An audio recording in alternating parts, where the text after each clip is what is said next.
Hello and welcome to Ajaa from TV. My name is Queen. This is the Global News. Good evening.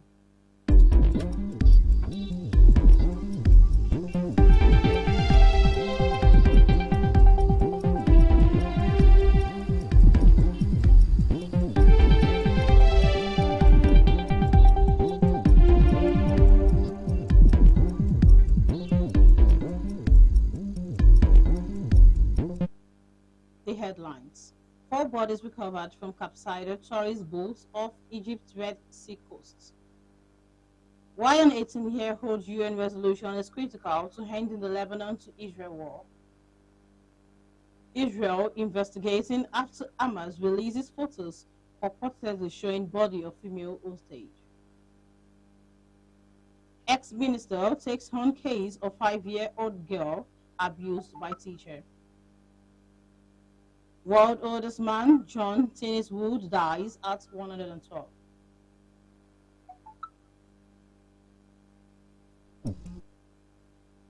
The details.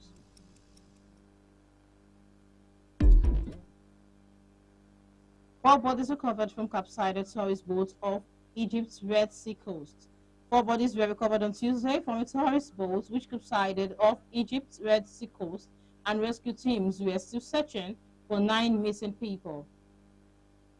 The Red Sea Governorate said in a statement. Provincial Governor Anafi said rescue teams had found 3 people alive, 2 Belgian tourists and an Egyptian, bringing the total number of survivors to 31. The boat, the sea story, capsized on Monday near the Sataya Reef, while carrying 31 tourists and 13 crew on a multi-day driving trip. It was topped by high waves and sank in 5 to 7 minutes. 28 people were rescued with minor injuries. They are staying in a hotel in Masa Halam, where authorities are working with embassies to provide assistance and documentation. Anafi said that the boat had passed its last safety inspection in March, with no technical issues reported. Owned by an Egyptian national, the vessel was 34 meters long and had received a 1-year safety certificate from the Maritime Safety Authority. The incident occurred during rough weather conditions.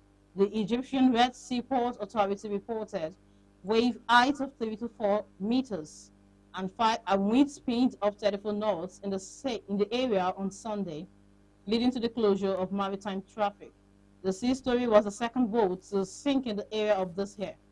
A vessel suffered severe damage from strong waves in June, though no casualties were reported. The Red Sea, renowned for its coral reefs and marine life, is a major hub for Egypt's tourism industry, which plays a critical role in the country's economy.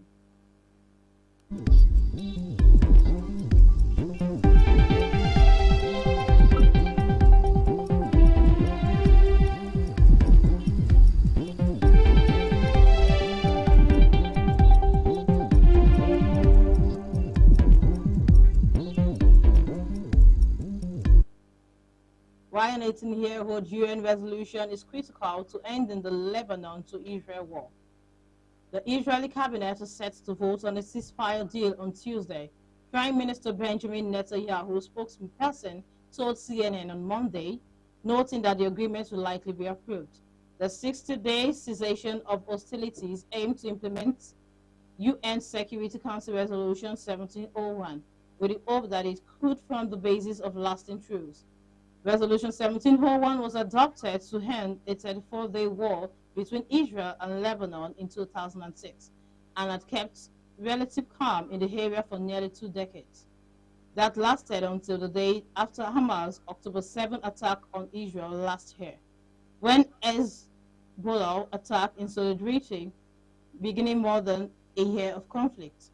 This resolution stipulated that Israel must withdraw all its forces from southern Lebanon, and that the only armed group present to the south of the Litani River should be the Lebanese military and UN peacekeeping forces. The United States, which is mediating between Israel and Lebanon in the current conflict, believes a return to the principles of the resolution is in the interest of both parties, but has insisted on a mechanism to enforce it more strictly. Israel has argued that Hezbollah has breached the resolution multiple times by operating close to its border. Lebanon says Israel regularly breached the agreement over the past 2 decades by sending fighters jets into airspace.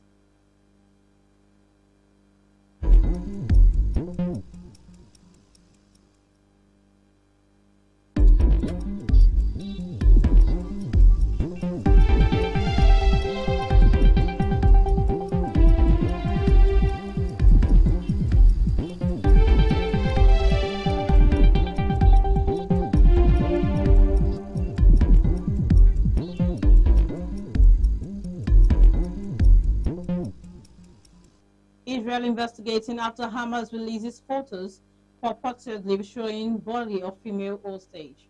Speaking during his weekly cabinet meeting on Sunday, the Prime Minister Benjamin Netanyahu said at this point Israel could verify the images, while in contact to the family and relevant notice has been issued to all families. Our hearts are with them, Netanyahu said. He stressed that Israel government is committed to bringing back all the hostages, including those who are dead. The Prime Minister also said he had spoken with the mother of the hostage purportedly shown in the pictures. It is hard to describe the nightmare she is enduring. We embrace her and her family, he said. Hamas military wing claimed on Saturday that a female hostage has been killed in the northern area of Gaza that was under Israeli aggression.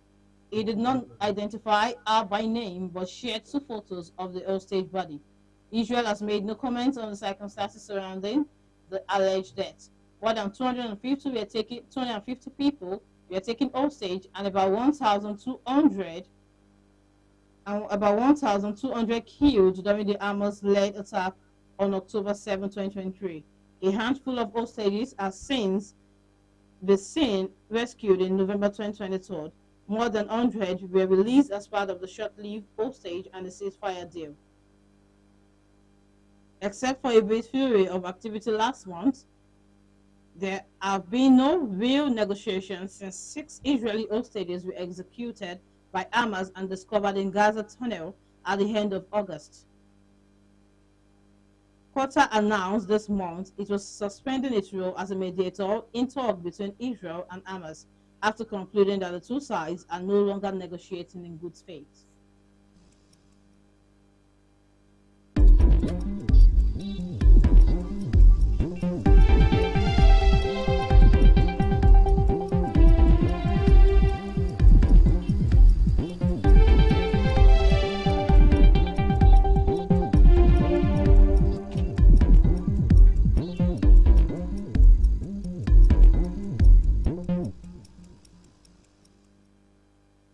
Delta State robbery suspect as man poses as transporters to rob women.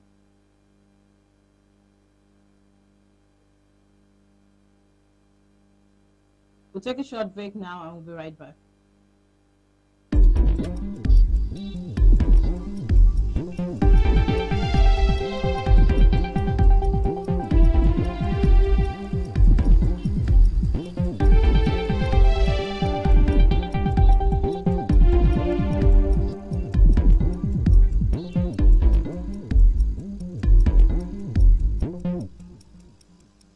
Welcome back.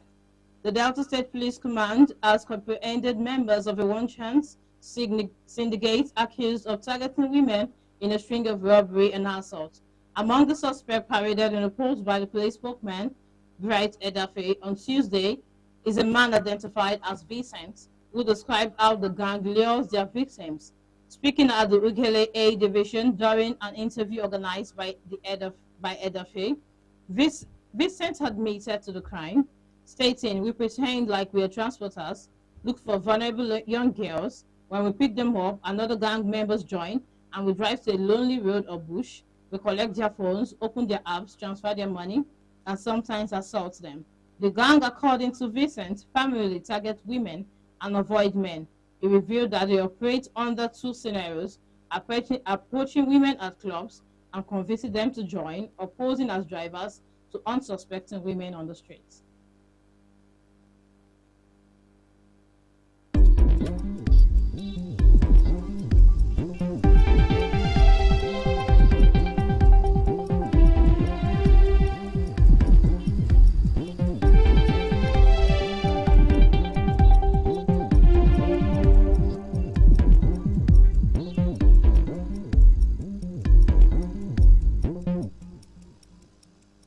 Ex-minister takes on case of 5-year-old girl abused by teacher. Former Minister of Women Affairs Uju Kennedy Ohaneye has taken to the social media to announce her appearance in court to represent a 5-year-old girl who was allegedly sexually abused by a class teacher. This comes just a month after her removal from office by President Bola Tinubu as a part of a major cabinet reshuffle that saw 4 ministers leaving the cabinet. In a post on Twitter on Monday, Kennedy Ohaneye, a lawyer and advocate for women's rights, reiterated her commitment to fighting for a better society and eradicating all forms of abuse against vulnerable Nigerians, including children. She expressed her passion for justice and her determination to combat heinous crimes like the one she represented in court. She wrote, I remain committed to fighting for a better society. My passion for justice remains unwavering, and I will not tolerate any form of abuse, especially against vulnerable Nigerians, including children. Today, I represented a heart-wrenching case involving a 5-year-old girl who was sexually abused by a teacher. This incident strengthens my resolve to combat such heinous crimes. To those who would dare perpetrate such atrocity, let this serve as a warning.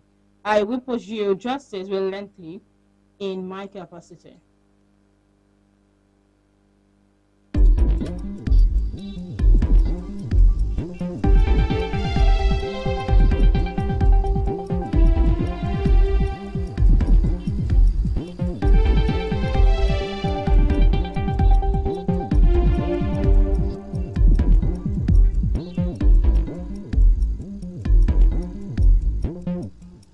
World oldest man John Guinness Wu dies at 112.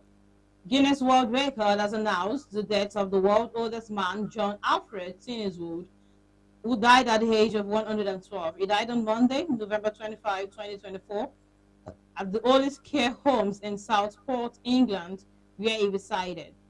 This was made known in a statement by Guinness World Record on its website on Tuesday. This statement said, Guinness World Record is saddened to learn that John Tinniswood, the world's oldest man, has died at the age of 112. He passed away yesterday, Monday, November 26, at the care homes in Southport, England, where he resided.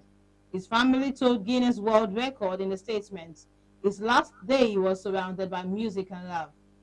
John always liked to say thank you. So on his behalf, thank you to all who cared for him over the years, including his career at the oldest care home, his GPs, district nurses, occupational therapists, and other NHS staff. John's life was once surrounded by love. Born on August 26, 1912, to Ajaa and John Bernard Tinniswood, he went on to marry his late wife, Bloodwind Tinniswood, and had a daughter, Susan, a devoted Liverpool FC supporter. He gained global recognition in April 2024 when he was officially named the world's oldest man by Guinness World Records, following the death of Juan Vicente Perez Mora at 114. John is survived by his daughter, Susan, grandchildren, Anochel, Marisol, Toby, and Rupert, and great-grandchildren, Tabitha, Callum, and Neve.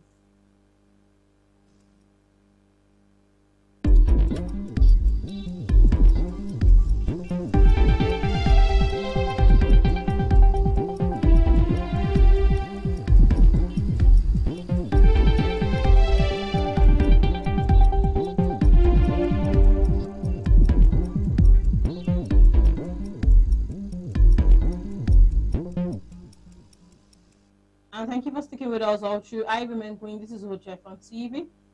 That'll be hand for the global news this evening. Stay tuned for the Yoruba.